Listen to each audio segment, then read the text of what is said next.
that if they can keep their base secure, i.e. at roughly 90%, they can still do a lot in a divided political environment. This is very worrisome for them. Conservatives are abandoning them for several reasons. One is the issue of big government. Government spending has grown 25% since he came into office. This is Lyndon Johnson territory in terms of great society. Immigration has certainly inflamed part of the conservative base because the president is pushing for a comprehensive program that they regard as amnesty. He says it isn't, but that's the direction that he's favoring. There are other elements. The civil libertarians within the Republican Party and the conservative movement are upset with him about some of these things we've talked about. So there are a variety of issues that have eroded that conservative support. Dan, he's going to speak to the nation on Monday night, and you're talking about immigration. Clearly that's something they want to do well on, they want to seize, they want to get the president out there to talk about this on Monday night, and he's calling it for at least, perhaps they're contemplating calling for at least 5,000 National Guard troops. Will that help them? I don't know. Appease the conservatives? It's what they have to do. How much this helps, or 3 months from now, I don't know. Talking about these issues alone doesn't do it. I mean, we've seen that over time. He talked a lot about Iraq last year at different points. Talked about Medicare. It helped a little bit, but he also talked about Social Security a lot. It didn't help at all, and the Iraq, is affected by other things. He is under great pressure on immigration since he is pushing for a program that the conservatives in the party don't like, to do something for them, and putting National Guard troops on the border is his way of saying, I hear you. Is one of their best hopes the question as opposed to what?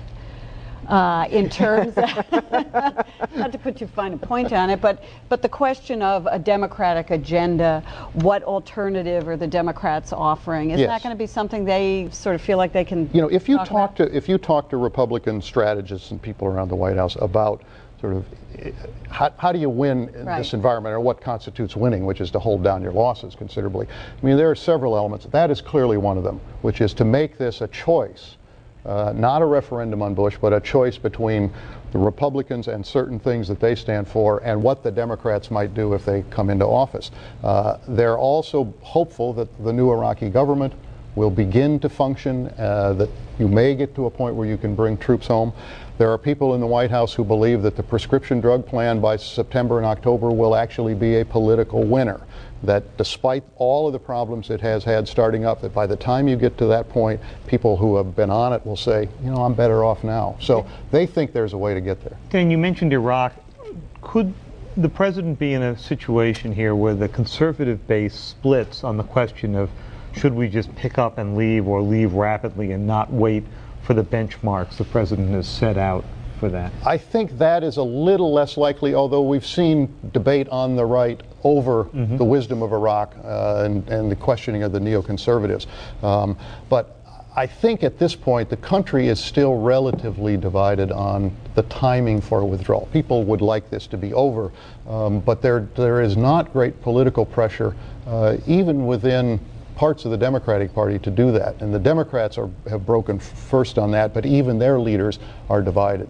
Well, here is a lesson that all political reporters learn, and that's in politics as in life, when all else fails, you change the subject. So this week on Capitol Hill, Republican leadership turned its attention to what's worked for them before, cutting taxes. These pro-growth tax policies work. They're working, and today in the United States Senate, we will propel them forward and prevent any increase in those taxes. The president's popularity is not at a high point. Obviously, the Republican senators believe the way to win the next election is to just keep digging the deficit hole deeper.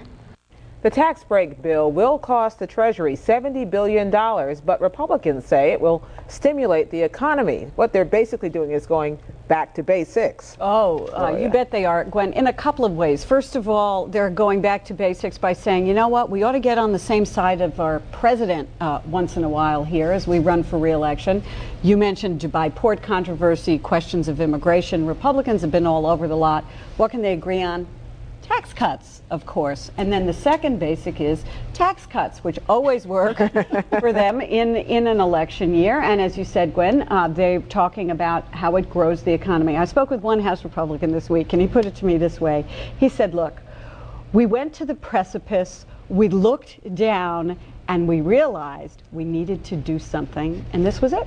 Mm-hmm. How do you get the deficit settled? How do you stay on the Bush plan with the tax? Well, that is a huge question. I think they've created themselves a real problem. We should say this is an extension, by the way, of tax cuts that are already in effect. Republicans say tax cuts on stock dividends, and there will be a tax cut 2 proposal coming down the pike. But Republicans say they have found ways to pay for it. Lots of people are skeptical about it, but here's how they do it, Martha. I'm told the president is desperate, desperate is the quote, to start vetoing spending bills, big spending bills. Of course, Republicans don't want to give him big spending bills, but he's desperate to start vetoing things, and you're going to see conservatives, people in that conservative base you were talking about, talking about cutting programs like Medicaid, for example. So you're going to see that discussion, so the president can prove that he's not Lyndon Johnson, that he's not a big spender. Lloyd, how much?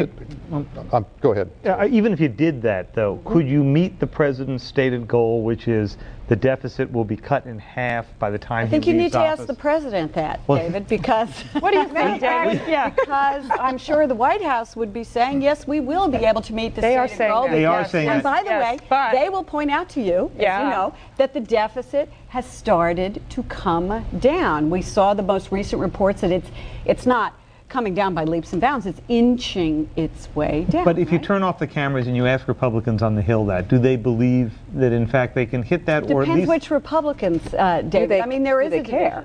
Well, they may care by 2008. Yeah, but this is about 2006 right now. This is about survival in the short term, not about anything in the long term. How much of their agenda at this point is really aimed at shoring up that base? I mean, they're doing this.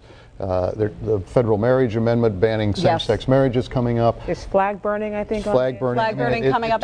Is this all just aimed at rallying the base? Rallying the base. The last piece of it that I think you alluded to was the question of national security.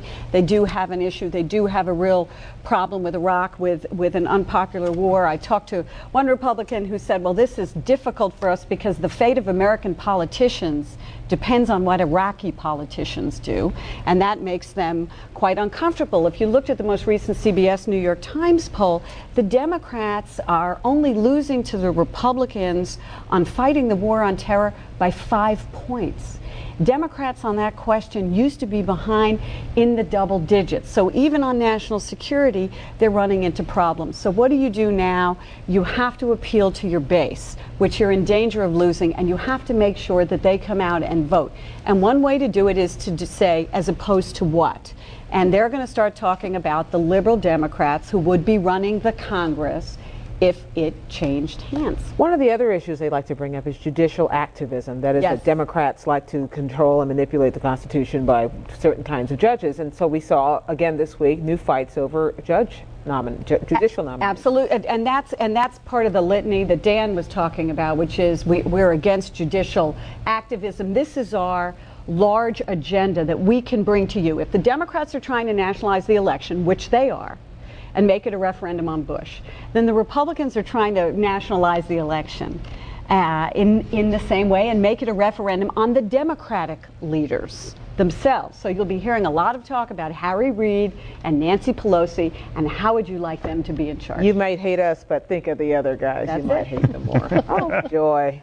Well, as if there were not enough happening at home, it looks like the nuclear standoff with Iran may also be gathering steam. While the UN's effort to scold Iran has stalled, nearly every day Iranian President Mahmoud Ahmadinejad ratchets up the rhetoric. This week he used an 18-page letter to President Bush to accuse the White House of hypocrisy and worse. He also appeared to defend Iran's nuclear ambitions, writing, "Why is it that any technological and scientific achievement in